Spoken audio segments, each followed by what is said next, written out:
Bismillah, alhamdulillah, wassalatu wassalamu ala rasulillah. All praises for Allah, peace and blessings be upon His last and final messenger, upon his family, his companions, and all those who follow him up until the day of resurrection. So we have our brother Subboor here. Welcome, brother Subboor. Nice to meet you. He has just delivered a talk on the issue of does evolution undermine God. Now I'm going to conduct an interview with him and ask him some questions, some burning questions people have. So we'll start.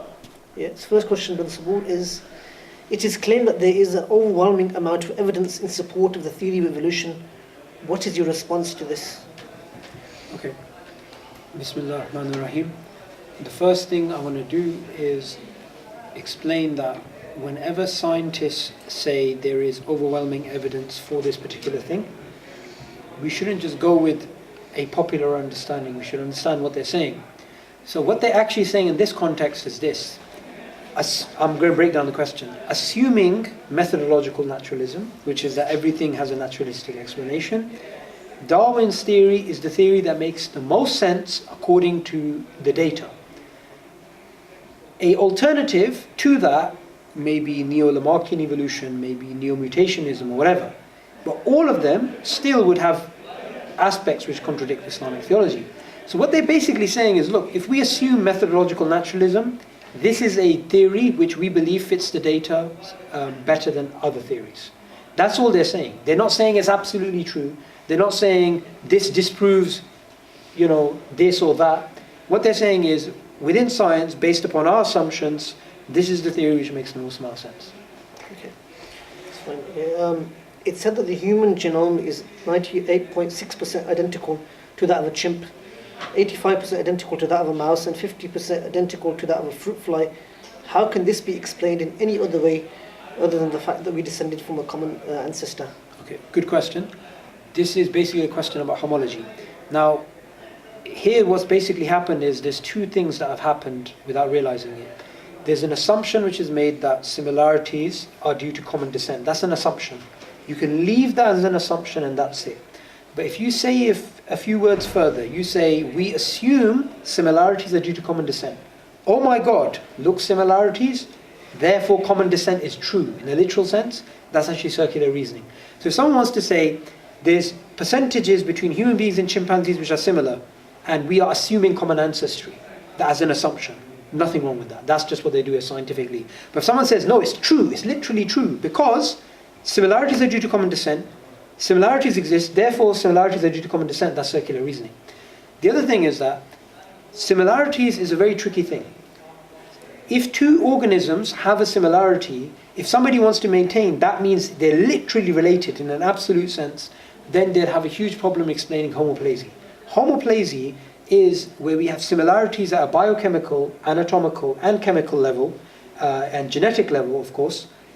That is not due to common ancestry. We have extraordinarily similar DNA between certain parts of the bat's genome and also the whale.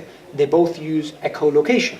That's not due to common ancestry. That's homoplasy. And we have loads of examples of homoplasy. So if somebody wants to, just the upshot is, the summary is, if someone wants to say, we are assuming common ancestry and we're assuming similarities are due to common descent, I wouldn't object to that. But if someone wants to go further and say, it's true, literally, and therefore the Quran is wrong, that's when I would point out these discrepancies. Okay. I think we had this question before, but does the belief in human evolution contradict the Quranic account of the origins of man? Yes, it does. But like I mentioned before, human evolution has many different meanings. In some aspects it does, in some aspects it doesn't. But human ancestry, it does. But you have to do epistemic weighing between the Quran and science.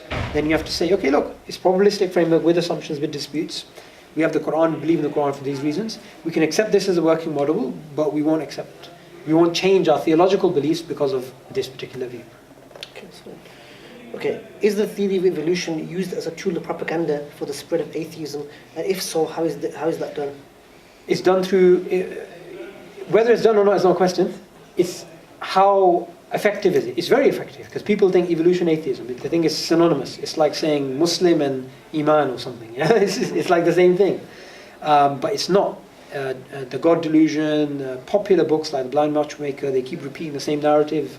The design argument's been blown out of the water because of Darwin and so on and so forth. But this is not the case academically. This is a popular understanding. Okay. Is the scientific methodology used to determine the accuracy of a theory today flawed or accurate? Well, it depends on a particular theory. So you can't just say generally. Okay. Okay. Were Charles Darwin's claims original, and how did they differ, if at all, from claims in evolution that were made before his time? There was some original thinking, but there was, in terms of the history of life, a lot of it was from the ancient Greeks. Okay. Why is Darwin held up in such esteem and reverence today? He's the first one to come up with a naturalistic theory of biology. Okay. What 3 books would you recommend on further understanding of this topic of the theory of evolution? I would say not 3 books. I would say you have to read the new book, inshallah, Failed Hypothesis, because sometimes when you read a book, it may be taking a particular angle, another book is taking another angle. This is a synthesis. This is taking all that information and sticking it into one book. So Failed Hypothesis, which is going to be out in April this year, 2018, inshallah. Okay. An important question. You mentioned that you don't believe in intelligent design and creationism. Now, what does that mean in your... That basically means do not take theories like intelligent design and stick them in science and then try to use them to challenge Darwinian evolution, Lamarckian evolution, or whatever. Because that's not the way that science works. Science only works by methodological naturalism, using natural effects being explained by natural causes. What do you understand from... What's your understanding of intelligent design? How do you... Well, intelligent design today is synonymous with the intelligent design theory, which is a rival to evolutionary theory. That's what I'm referring to. In terms of, not intelligent, because I don't like to use the word intelligent design, the idea of design, that there is design, philosophically, of course I believe in that. So Muslims obviously, might be concerned about they try to reconcile, the Quran with science, and you maybe not made it so clear your position on, human-chimp evolution. Yeah. Well, the thing is, human-chimp evolution, I take a simple view. The science is based on a probabilistic framework which has assumptions and there's conceptual disputes on every level. The Quran claims, I believe, according to an orthodox understanding, human-chimp ancestry is not true. So I can accept this as a working model of science, just like I would have accepted the steady-state model, but I won't accept it within my theology. So I'll accept that this is what the scientists believe happened based upon this, but I won't accept it as literally true. And there's no conflict. Yes. Let's do a summary. Maybe I can summarize and finish. So can we have your last thoughts? Okay. One thing which I really want Muslims to understand is that Allah, the first word of the Quran that He revealed was Iqra, read. One of the reasons why there's so much confusion on this topic is either people don't read, don't understand, or if they do read and understand, they do it in such a superficial way, they become even more confused than if they hadn't read anything at all. So what we need to do is this. Always, whenever we're looking at something, try to understand their worldview.